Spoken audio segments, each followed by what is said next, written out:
नमस्कार, आप देख रहे हैं ग्रैंड न्यूज नेटवर्क और मैं हूं आप सभी के साथ आयुषी। अब मेरे साथ देखिए न्यायधानी सहित प्रदेश भर से जुड़ी हुई तमाम खबरें। चलिए खबरों का सिलसिला अब शुरू करते हैं। बिलासपुर रायपुर नागपुर मुख्य रेल मार्ग पर स्थित हथबंद और बैकुंठ स्टेशनों के बीच 17.24 किलोमीटर लंबी चौथी रेल लाइन परियोजना को रेलवे बोर्ड से मंजूरी मिल चुकी है। इस परियोजना पर लगभग 274 करोड़ रुपए की लागत आएगी। ये रेलखंड देश के सबसे व्यस्त Mumbai Howrah high density network का अहम हिस्सा है। वर्तमान में यहाँ ट्रेनों का दबाव बेहद अधिक है और लाइन क्षमता का उपयोग करीब 158% तक पहुंच चुका है। ऐसे में चौथी रेल लाइन का निर्माण यात्रियों और रेलवे दोनों के लिए राहत की बड़ी खबर है। इस नई लाइन के बनने से यात्री ट्रेनों और मालगाड़ियों की आवाजाही कहीं अधिक सुगम होगी। ट्रेनों की समयबद्धता बेहतर होगी और लेट लतीफी की समस्या में कमी आएगी। खास तौर पर ऊर्जा, खनिज, सीमेंट और औद्योगिक क्षेत्रों से जुड़े माल परिवहन को इससे नई गति मिलेगी।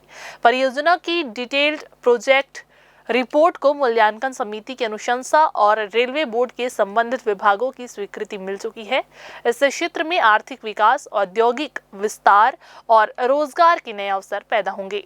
दक्षिण पूर्व मध्य रेलवे इस महत्वपूर्ण परियोजना को जल्द जमीन पर उतारने की तैयारियों में जुट चुका है।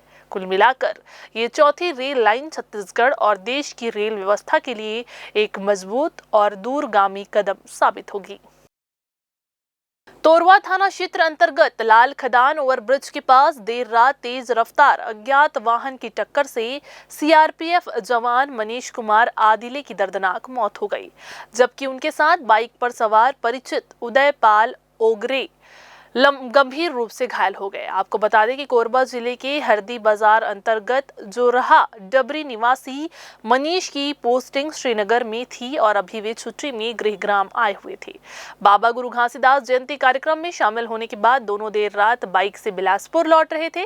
तभी करीब 3 बजे ओवरब्रिज के पास पीछे से आ रहे वाहन ने जोरदार टक्कर मार दी। हादसे में मनीष ने मौके पर ही दम तोड़ दिया, जबकि घायल को अस्पताल में भर्ती कराया गया है। सूचना पर पहुंची पुलिस ने शव का पोस्टमार्टम कराकर परिजनों को सौंपा। वहीं घटनास्थल के आसपास लगे सीसीटीवी फुटेज खंगालते हुए दुर्घटना कारित वाहन और चालक की तलाश शुरू कर दी गई है।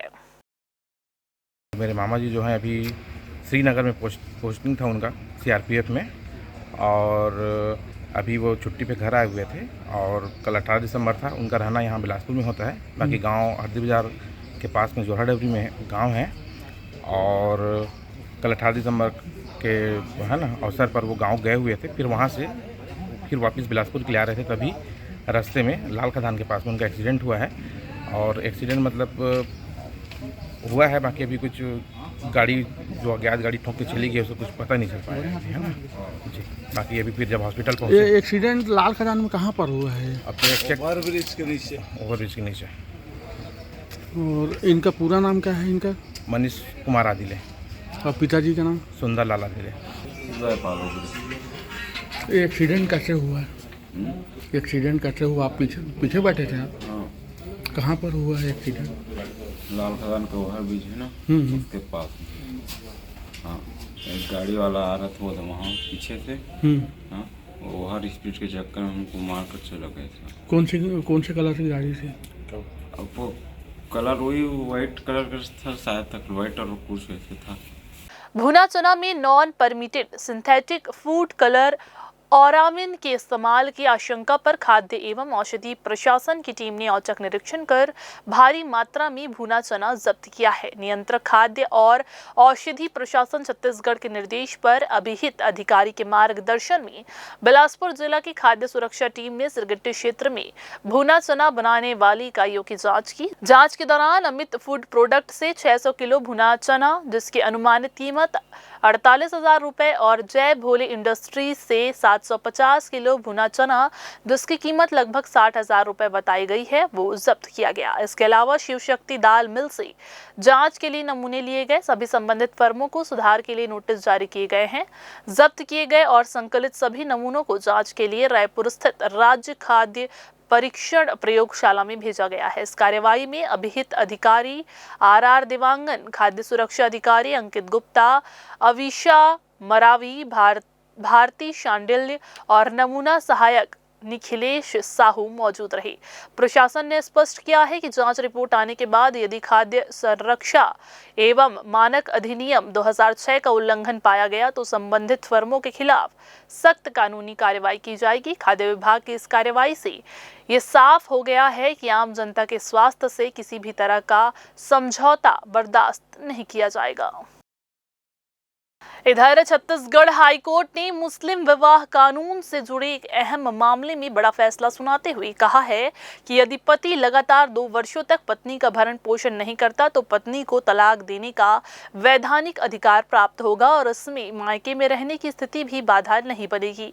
ये मामला कोरिया जिले के मनेन्द्रगढ़ का है, जहां 30 सितंबर 2015 को मुस्लिम रीति रिवाज से शादी हुई थी, लेकिन पत्नी सिर्फ 15 दिन ही ससुराल में रह पाई और पारिवारिक विवाद के चलते मई 2016 से मायके में रहने लगी।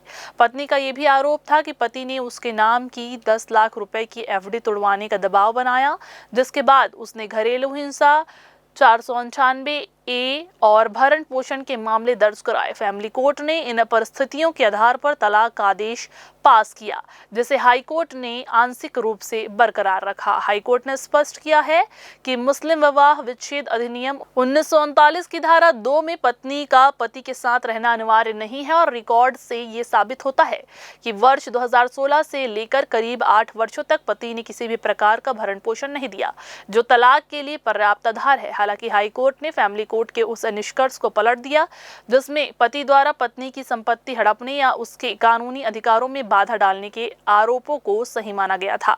कोर्ट ने कहा कि केवल एफडी तुड़वाने के आरोप से संपत्ति दुरुपयोग सिद्ध नहीं होती जब तक इसे ठोस सबूतों से साबित न किया जाए।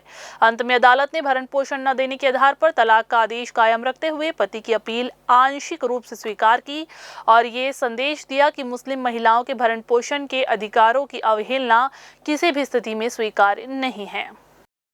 सरकंडा थाना क्षेत्र के एक आवासीय कॉलोनी स्थित मंदिर में रात के समय लाउडस्पीकर बजने की शिकायत पर कोई कार्रवाई नहीं होने की खबर सामने आने के बाद हाईकोर्ट ने स्वतः संज्ञान लेते हुए सुनवाई की है। अदालत को बताया गया कि लाउडस्पीकर तेज आवाज में नहीं बल्कि सीमित अवधि के लिए ही धीमी आवाज में बजाया जाता था और अब उसे पूरी तरह से हटा दिया गया है। सुनवाई में पेश जांच रिपोर्ट के अनुसार मंदिर क्षेत्र के आसपास निवासरत संध्या सिन्हा, सुशीला सिंह, प्रीति नायक और अजय कुमार समेत कई स्थानीय लोगों ने पुजारी के बयान की पुष्टि की और बताया कि लाउडस्पीकर केवल सुबह और शाम 10 से 15 मिनट ही उपयोग होता था। रिपोर्ट में यह भी स्पष्ट किया गया कि पुलिस टीम द्वारा पंचनामा तैयार करते समय मंदिर में कोई लाउडस्पीकर नहीं पाया गया और इस पर शिकायतकर्ता अनुराग अग्रवाल के हस्ताक्षर भी है। शिकायत को निराधार मानते हुए कोर्ट ने मामले की आगे मॉनिटरिंग के लिए अगली सुनवाई 3 फरवरी 2026 निर्धारित की है। बिलासपुर से छात्रों के लिए एक बड़ी और अहम खबर सामने आई है। आपको बता दें कि अटल बिहारी वाजपेयी यूनिवर्सिटी द्वारा राष्ट्रीय शिक्षा नीति के तहत पहले और तीसरे सेमेस्टर की परीक्षाएं कराई जा रही है। ये परीक्षाएं जिले के 62 परीक्षा केंद्रों में आयोजित की जा रही है, जिसमें कुल 48,245 छात्र छात्राएं शामिल हो रहे हैं। परीक्षाएं 2 पालियों में हो रही है। आपको बता दें कि सुबह 8 से 11 बजे और दोपहर 2 से शाम 5 बजे तक होगी। हालांकि यूनिवर्सिटी द्वारा जारी की गई अंतिम समय सारणी के बाद भी लगातार बदलाव किए जा रहे हैं, जिससे छात्रों की परेशानियां जो हैं वो बढ़ गई है। कई पाठ्यक्रमों की परीक्षाओं की तारीख और समय दोनों बदले गए हैं। BBA, BCom, BCA, BSc, BA और होम साइंस जैसे कोर्सेज की परीक्षाएं अब दिसंबर की जगह जनवरी में अलग अलग तारीखों पर आयोजित होंगी। कुछ परीक्षाएं जो सुबह की पाली में थी उन्हें दोपहर की पाली में शिफ्ट कर दिया गया है। इतना ही नहीं, BA प्रथम सेमेस्टर की हिंदी लैंग्वेज की परीक्षा को रद्द कर अब 12 जनवरी को आयोजित करने का निर्णय लिया गया है। यूनिवर्सिटी प्रशासन का ये कहना है कि संशोधित समय सारणी वेबसाइट पर जारी कर दी गई है। छात्रों से अपील की गई है कि वे परीक्षा से पहले नई डेट और टाइम जरूर जांच कर ले ताकि किसी तरह की कोई परेशानी ना हो। बिलासपुर मंडल से रेलवे प्रशासन की सख्ती और बेहतर व्यवस्था की एक सकारात्मक तस्वीर सामने आई है। आपको बता दें कि टिकटधारी यात्रियों को बेहतर यात्रा सुविधा देने, बिना टिकट यात्रा पर रोक लगाने और यात्रियों को नियमों के प्रति जागरूक करने के उद्देश्य से बिलासपुर रेल मंडल के वाणिज्य विभाग द्वारा लगातार टिकट चेकिंग अभियान चलाया जा रहा है। वर्तमान वित्तीय वर्ष के पहले 8 माह यानी कि अप्रैल से नवंबर के दौरान मंडल के सभी प्रमुख रेलवे स्टेशनों और ट्रेनों में बड़े पैमाने पर टिकट जांच की गई। इस दौरान टिकट चेकिंग स्टाफ ने शानदार प्रदर्शन करते हुए लगभग 2,40,000 मामलों से 12 करोड़ 58 लाख रुपए का राजस्व अर्जित किया है। यह आंकड़ा पिछले वर्ष की तुलना में 86% और आय में 86.42% की उल्लेखनीय वृद्धि को दर्शाता है। वहीं दिसंबर माह के पहले 15 दिनों में विशेष अभियानों के तहत 17,082 मामलों से 85,54,000 रुपए से अधिक की वसूली की गई। रेलवे प्रशासन ने साफ संदेश दिया है कि बिना टिकट और अनियमित यात्रा करने वालों पर सख्ती आगे भी जो है वो जारी रहेगी, ताकि ईमानदार यात्रियों को सुरक्षित और सुविधाजनक सफर मिल सके। इधर सिविल लाइन थाना क्षेत्र अंतर्गत सर्किट हाउस रोड में देर रात दर्दनाक हादसा हो गया। आपको बता दें, यहां तेज रफ्तार और अनियंत्रित कार पेड़ से जा टकराई। हादसा इतना भीषण था कि कार के चालक की मौके पर ही मौत हो गई, जबकि कार में सवार दूसरा युवक गंभीर रूप से घायल हो गया। आवाज सुनकर आसपास के लोग मौके पर पहुंचे और पुलिस को इसकी सूचना दी गई, जिसके बाद घायल युवक को एम्बुलेंस की मदद से तुरंत अस्पताल में भर्ती कराया गया। बताया जा रहा है कि कार तेज रफ्तार में थी और नियंत्रण बिगड़ने के कारण वाहन सीधे सड़क किनारे पेड़ से जा भिड़ी। इस हादसे से क्षेत्र में सनसनी फैल गई है। वहीं पुलिस मामले की जांच में जुटी हुई है और शव को पोस्टमार्टम के लिए भेज दिया गया है। तो ये थी आज के बुलेटिन की तमाम खबरें। अगली बुलेटिन में फिर होगी आपसे मुलाकात। तब तक के लिए पूरी टीम के साथ मुझे दीजिए इजाजत। नमस्कार।